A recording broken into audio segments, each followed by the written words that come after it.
Hello and welcome to another episode of Virtual Legality. I'm your host, Richard Hoeg, managing member of the Hoeg Law business law firm of Northville, Michigan, and it gives me no pleasure to tell you this morning that Starfield, one of, if not the most anticipated game remaining in 2022, is no longer remaining in 2022. Today, Bethesda put out a tweet that says the following: "We have made the decision to delay the launches of Redfall," which is an Arcane Studios game that appears to be some kind of arena looter shooter with vampires, and Starfield to the first half of 2023.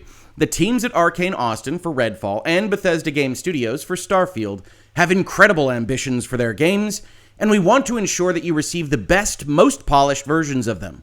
We want to thank everyone for their excitement for Redfall and Starfield. That energy is a huge part of what inspires all of us every day and drives our own excitement for what we are creating. We can't wait to share our first deep dive into the gameplay for both Redfall and Starfield soon. Thank you for your support."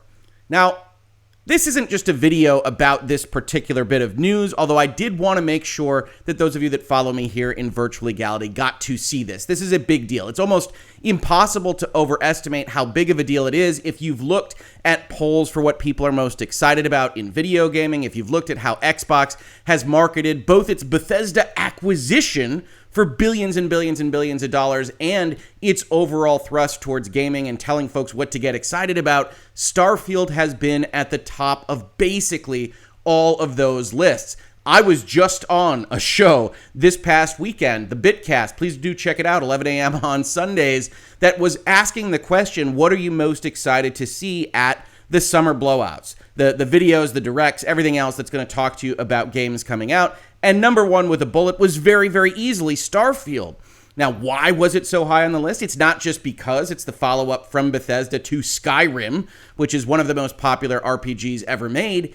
It's also because they never deigned to show basically anything at all. For the longest time now on Starfield, it's been one image of a space station in space, a name of a game, and then videos of concept art or videos of Bethesda sitting around a table and talking about what Starfield might be. And as someone that's very invested in looking at corporate marketing and messaging of companies and otherwise out there in the world, I looked at this and said, this isn't the way that you try to sell me that a game is coming out very soon. In fact, on the day of the announcement, I said, well, I don't think that that's going to release when they say it's going to release. June 13th, 2021, almost a year ago today. Wow, that Starfield teaser was very, very small. It didn't feature gameplay. It was just video. They said it's in-engine, which is fine. But I said, wonder if they would have revealed anything at all if all the hype hadn't been so strong. I wouldn't reserve November 11th, 2022 off just yet, right? And a lot of people agreed, sure. And a lot of people said, yep, that might be the case. But a lot of people said, no, this is the way Bethesda just works. Plenty of time for Game Awards and E3 next year to delve deep. This year is about Halo, but I never assume the validity of a specific date, I said, well over a year from the announcement. And you get all of these kinds of reactions to this kind of stuff. I'm not trying to rain on people's parades. I know lawyers get that as a bum rap from time to time. I'm just trying to be realistic with these things. So when games started coming off the board, right, we saw in March of 2022 here that Breath of the Wild 2, or the sequel to Breath of the Wild, whatever the folks at Nintendo might deign to call it, got pushed as well into spring of 2023. I put out a tweet that said we're one Starfield delay from really raining on somebody's day, because it really felt to me like Bethesda wasn't even close, that they weren't showing us even a teaser trailer with something looking like gameplay that we could actually grapple with. Now, I do think that Bethesda and Starfield and Redfall are going to show at Xbox's E3 pseudo show coming up next month in June, that they're going to have some kind of blowout of gameplay because, frankly, this is a very disappointing day for folks that are looking forward to products from those studios. And I think they did it today because they want that month for people to kind of metabolize that the game's no longer coming out this year and to move forward. But I think another part of this story is really that folks didn't necessarily want to believe that there were problems here, that the messaging here was at issue, right? They put out these concept arts. I said, hey, made for wandering marketing campaigns. And then people get mad, right? Here's a tweet from to Acer Prime, I'm getting so much hate for making note of there being no gameplay footage of it, still because this is, quote unquote, apparently how Bethesda works. And I respond, hey, that's how they work. Fair enough. I've amended my complaint to include how they work is stupid. Fair? And this isn't me trying to slam down on Starfield. I'm very much looking forward to this game. But we as gamers, people operating in this industry, folks that get excited for products, can do a better job of saying, hey, you know what?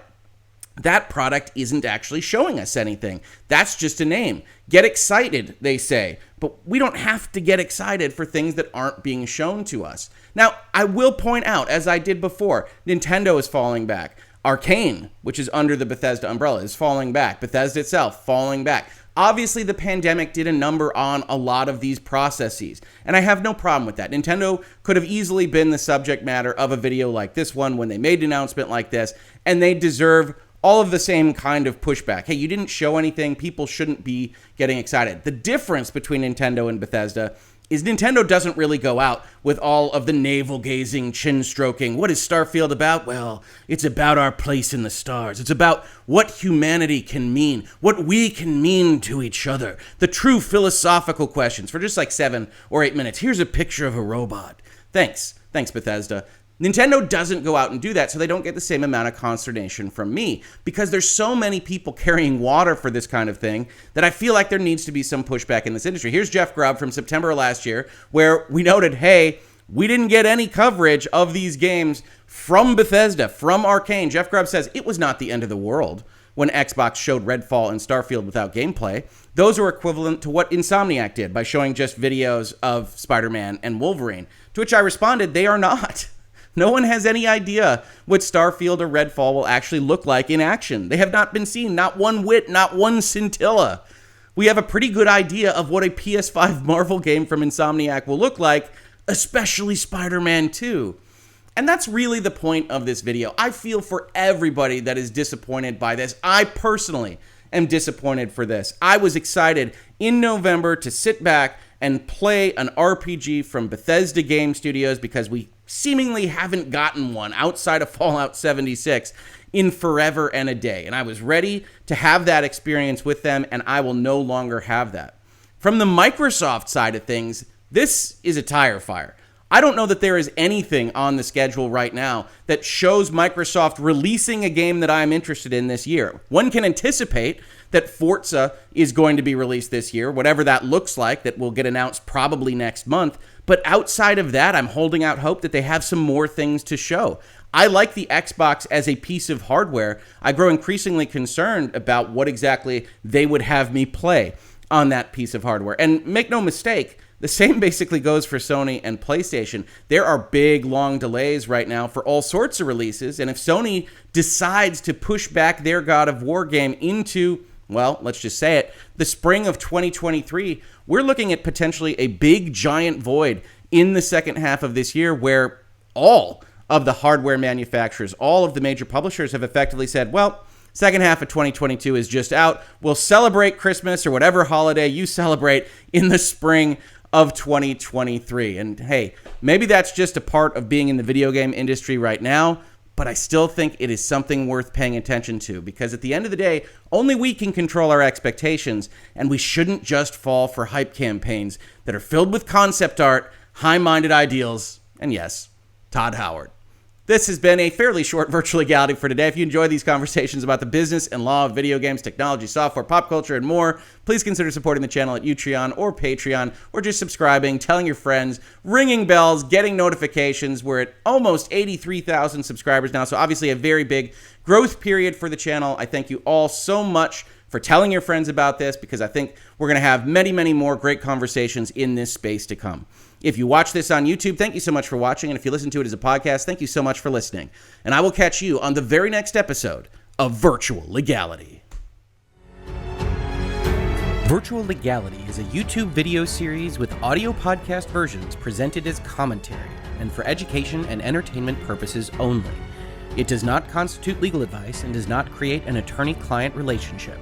If you have legal questions about the topics discussed, please consult your own legal counsel.